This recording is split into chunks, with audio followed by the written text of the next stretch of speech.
knowledge even, that I was destined for greatness. Now, I've been known to tap a few lands in my day, and when this game released for the Xbox in 2003, I picked it up with enthusiasm, and a bit of skepticism too. It seemed to me like it'd be pretty tough to encapsulate the gameplay of the immensely popular and gloriously nerdy card game into something on a home console. With literally thousands of different cards and deck strategies, the core concept of the Magic the Gathering card game would need to be severely stripped down. But somehow, the developers at Secret Level managed to overcome the mana burn and pull it off pretty well. This is Magic the Gathering Battlegrounds.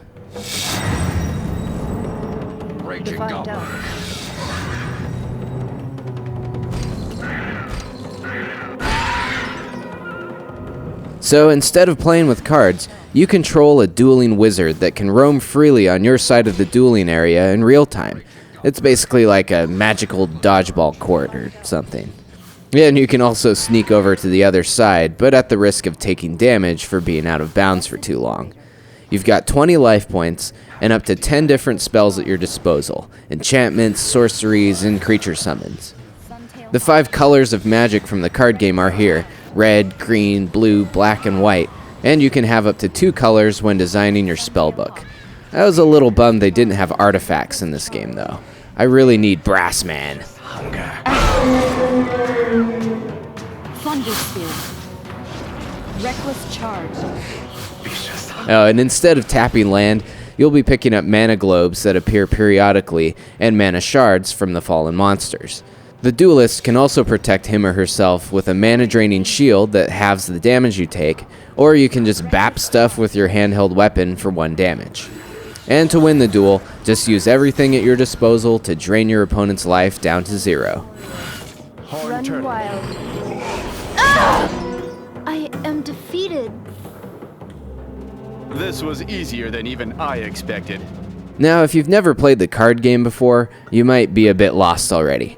But Battlegrounds at least has a thorough tutorial to get used to the gameplay. And those well-versed in the card game might be equally as lost when it comes to the shift into real-time spell combat.